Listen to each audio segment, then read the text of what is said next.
Ese kuki habayeho ibyitwa European Literary Traditions? Ese haba hariho na African Literary Traditions? Igisubizo ni yego. None se ibi bintu bisobanuye iki? Urakaza neza. Muri aka kanya dufashe umwanya kugira ngo dusobanure tubive imuzi. Ibi twumva ngo ni bya European Literary Traditions na African Literary Traditions rimwe na rimwe bikaducanga ntitubashe kubona ibisubizo, ariko kugeza ubu ngubu ntugire ikibazo. Ngiye kunyuramo muri make icyo bisobanuye, hanyuma niwumva hari icyo bigufashije utwandikire muri comment kugira ngo dukomeze tugenda dusobanura n'ibindi wumva bikugoye kubyumva. Gusa turi hano ku bwawe. Niba ari ubwa mbere udukurikiye wakanda kuri subscribe, like, maze wakumva iyi nkuru ishimishije ukaza kuyisangiza abandi, cyane ko iri buze kubikubiyemo ubumenyi bushobora gufasha benshi. By'umwihariko reka nibwirire abanyeshuri bari gutegura ibizamini bya leta mu isomo rya literature in English. Muhumure, nimutuze, mwicare, mwige, twahageze.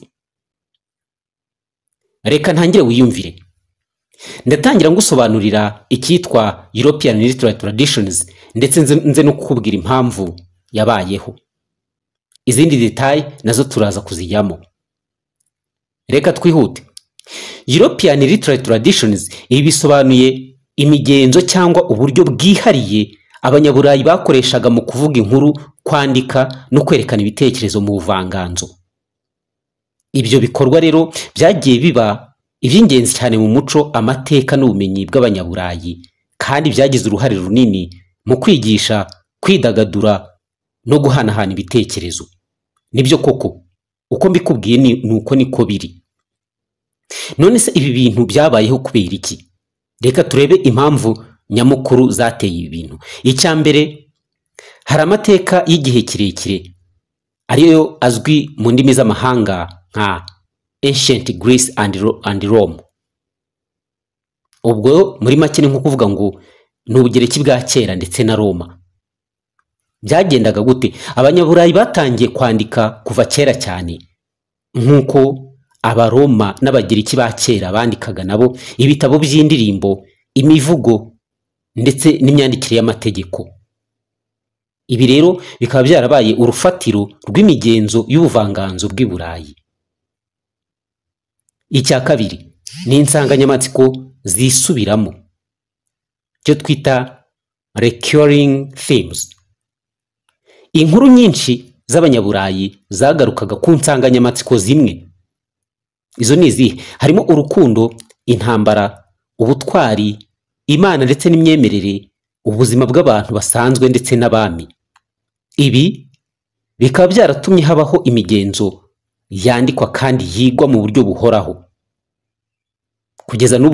Kugeza n'ubu tuvugana, ibi bintu birakigwa kandi bizakomeza byigwe. Yemwe kabone nubwo mu gihugu kimwe bishobora kuvamo, ariko ntago bizavaho ku isi yose. Noneho icya gatatu ni umuco wa Gikristo ndetse n'ubwami. Ubuvanganzo bw'abanyaburayi bwaranzwe cyane n'inkuru z'Imana, ubwami, intwari n'imyizerere, cyane cyane mu bihe bya Middle Ages. Abanditsi rero bagendeye kuri ayo masoko bandika inkuru zahuzaga abantu bose mu Burayi. Icyo cyari cya gatatu. Icya kane ni ikihe? Icya kane ni impinduramatwara z'ubwenge, icyo twita Renaissance cyangwa se Renaissance mu rurimi rw'Igifaransa, hakazamo Enlightenment cyangwa se Siècle de Lumière, hakaza n'icyo twita Romanticisme ndetse n'ibindi. Aha ibihe bitandukanye byabaye mu mateka byatumye habaho ubuvanganzo bujyanye n'igihe. Renaissance, ubu ni ubuvanganzo bwagarukaga ku buhanga bwa kera. Enlightenment ni ugushyira imbere ubwenge ndetse n'ubushobozi. Romanticism ni ukugaruka ku marangamutima no ku bidukikije. Buri gihe cyazanye ubundi buryo bwo kwandika. Ibi bikomeza kubaka ibyo twabonye turi gusobanura nka European Literary Traditions. Muri rusange European Literary Traditions zabayeho kubera izi impamvu: amateka akomeye y'abanyaburayi mu buvanganzo, imitekerereze isangiwe n'umuco hagati y'ibihugu bitandukanye, inkuru z'insanganyamatsiko zihoraho mu myaka amagana.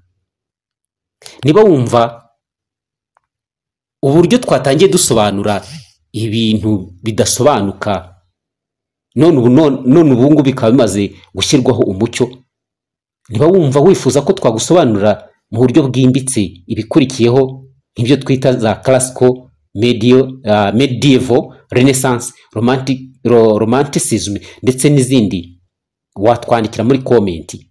Turi hari kugira ngo tugufashe. Stay in touch with us.